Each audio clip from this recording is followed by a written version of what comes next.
Alright boys, what's going on? My name is Foreal. Most of you guys probably already know me.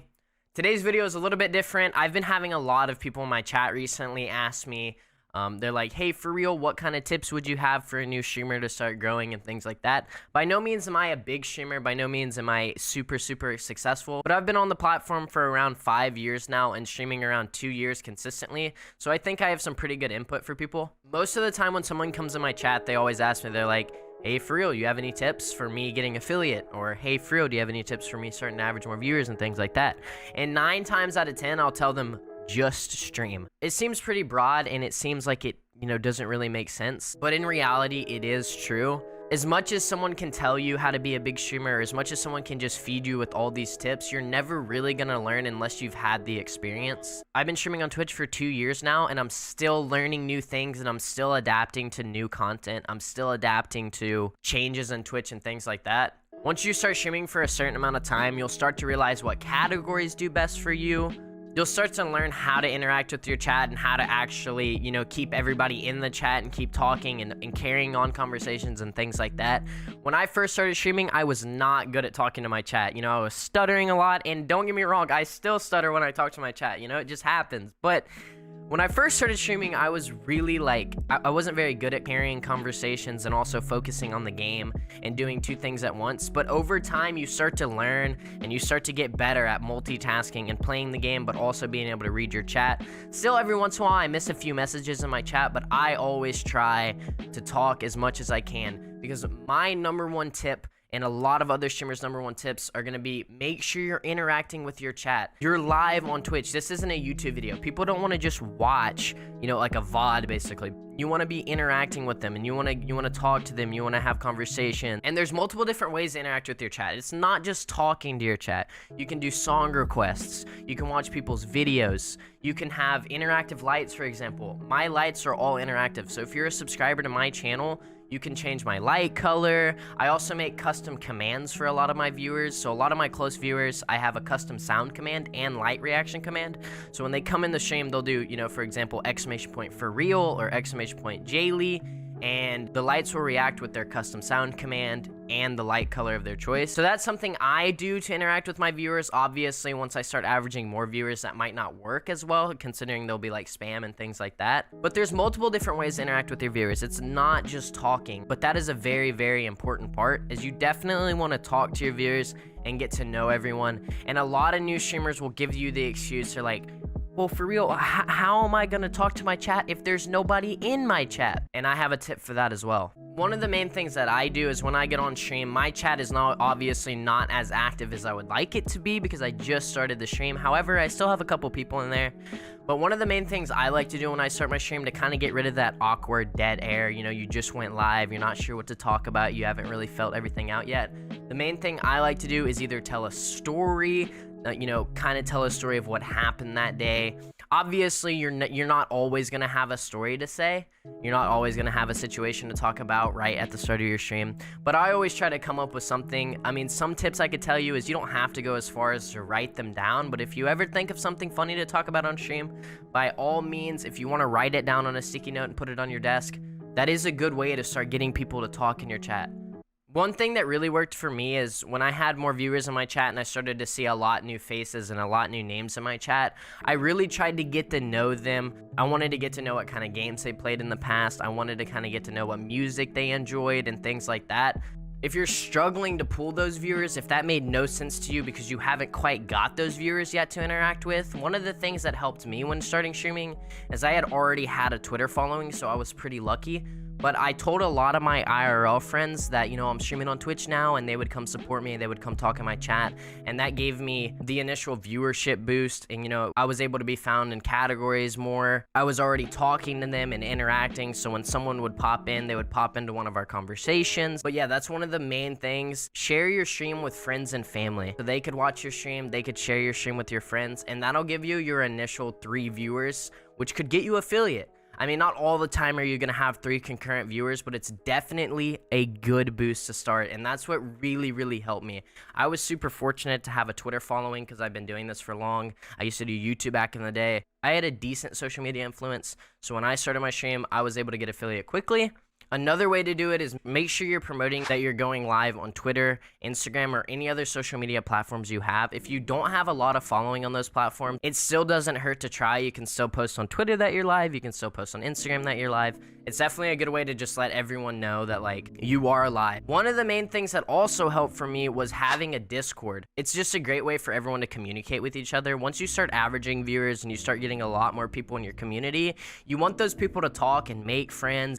That's something that helped me, I think, more than anything, was being able to develop the community, and then the community would start develop friendships within each other, if that makes sense. It's refreshing as a Twitch viewer to go into someone's community and the streamer's excited to see you and the chat is excited to see you. A lot of the time, streamers will say, you know, if you were a viewer, would you watch your own Twitch stream? Now, that's pretty cliche, I get it, but really that makes sense. If you're a Twitch viewer, and you think about it, watch one of your VODs back and be like, would I watch this stream? 9 times out of 10, you're probably gonna say no. You wanna do that frequently and kind of review your content and make sure that like you are interacting with chat and you're trying your best to hold conversations and things like that. I think with my first year of streaming, it was pretty rough. I'm not gonna lie. My first year of streaming was pretty rough. I wasn't very good at interacting with chat. I wasn't very good at playing games. And when I would get an initial viewer spike, I started to get nervous. Now that happens. Don't get me wrong, it happens. Your gameplay will start to suffer. You might not play as well under pressure. There's some people that can deal with pressure better than I. But when I would get the initial viewer spike, that's what kind of, it kind of made me nervous. And that's just something that fizzles out once you start streaming for so long. That's why I always tell people like, just stream because you need to learn. Over time, you get better at that kind of stuff. You get better at being able to multitask. You get better at relaxing while playing and, not getting super worked up because there's a lot of people in your chat. However, I still run into those times where I get worked up because I have a lot of people in my chat. I want to make sure that I'm entertaining them. I want to make sure that everything goes as planned. Another big tip that I've been focusing on in 2020 is to use my content on other social media platforms. A lot of my viewers actually come from recommended because I talk to other streamers and I'm in other streamers communities.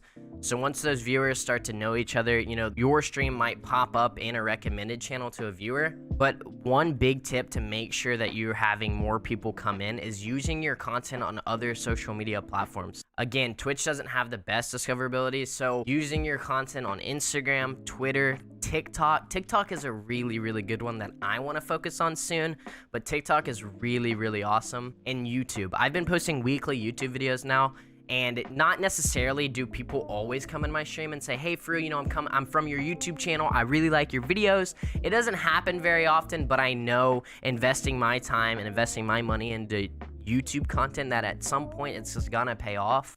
All the time, I'm always promoting new videos in my chat. I'm always promoting my Instagram. I'm always promoting my Twitter. The more you can get people on other social media platforms, the better.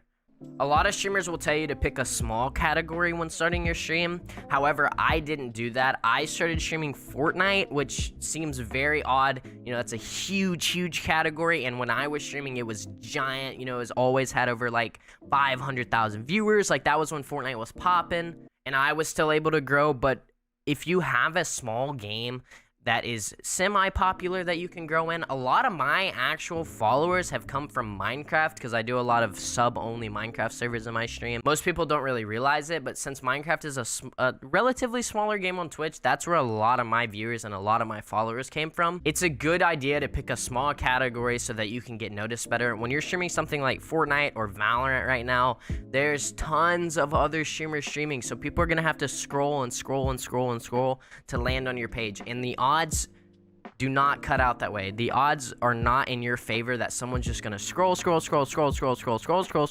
and then pick you of all streamers. However, it does happen. There's a lot of people on the platform. It does happen once in a while, and you might develop a pretty active viewer from that. But a good way to start growing your initial viewers is maybe streaming a smaller game. If you have a smaller game that you enjoy, then by all means stream it. You don't necessarily have to find a main game right away to stream on Twitch. You kind of want to experiment with what category works well for you, what game you enjoy streaming multiple hours of the day. At first, I made the mistake of streaming Fortnite every single day and developing a Fortnite driven community. So when I would play any other game but Fortnite, everyone would ask me, they're like, Foreal, where's the Fortnite? Where's the zone wars? Where's all this? And I've learned from that over time that I don't necessarily want to be a one game streamer. I do main games every once in a while because it is good for my Twitch channel, but I also do some variety content as well.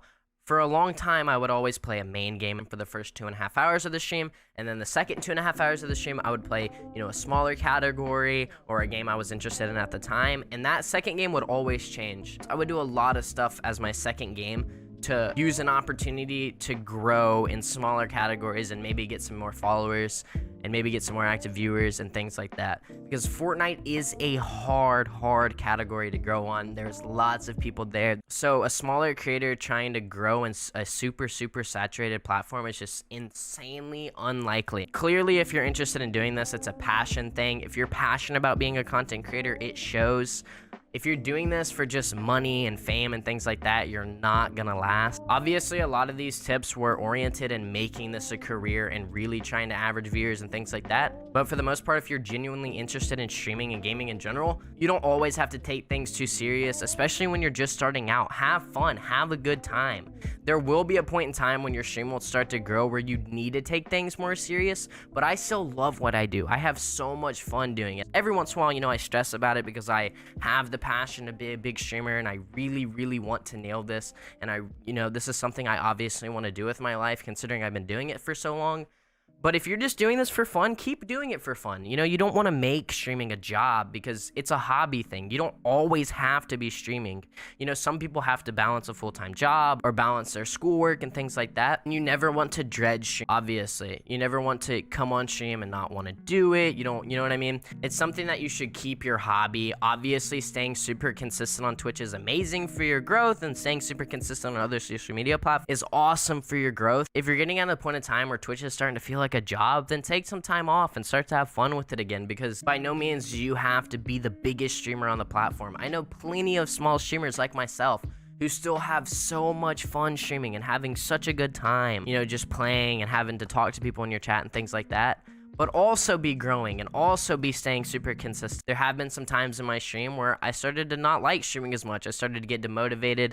I started to think of Twitch as more as a job rather than a hobby. So I took some time off, took some time to rethink. And when I come back to it, I'm always having fun again. Everything just seems new and refreshed. A lot of other content creators will always be like, yeah, dude, you got to be on that grind. You got to be streaming, 6 hours a day, 7 days a week, do some 24-hour streams. And don't get me wrong, I love doing that. I do the same thing, and I've been staying super consistent on social media and super consistent on YouTube, but it's fun for me because I actually enjoy it. Obviously, work yourself up to that point. When you're just starting off, you're not going to be a super hard grinder streaming 5 hours a day. You need to work yourself up to that point to be able to make YouTube videos and things like that, but never consider Twitch as a job when you're first starting out, because it is a hobby. A lot of these bigger creators started Twitch as a hobby or started live streaming as a hobby, and then it turned into a career. Don't go full face into this thinking that you're going to be the biggest streamer, thinking you're going to make the most money, because 9 times out of 10 you're not going to be making any money, and you're probably not going to be the biggest streamer either. With that being said, hopefully you guys take my tips into consideration. Obviously, there were some things that I want to touch base on a little bit more. If you guys want a part 2 to this video, or you want to see some more educational content from me, definitely show some support on this video, because I'm obviously down to do so. Again, take these tips into consideration. Obviously, some of these might not be entirely true. Good luck to all the streamers out there. I'm rooting for you guys. Obviously, I'm always here to help you if you have any questions and things like that. Thank you guys for watching my video. I appreciate you boys for chilling and hanging out with me today. If any of these tips work for you, make sure you're dropping a like on the video. Thank you again so much for watching. If you guys are not already subscribed to the channel, we're posting every single week, boys. New videos every single week. I'm also live on Twitch at 2 p.m. Central Standard Time every single day. So definitely come say what's up, and I'll see you guys in the next one, boys.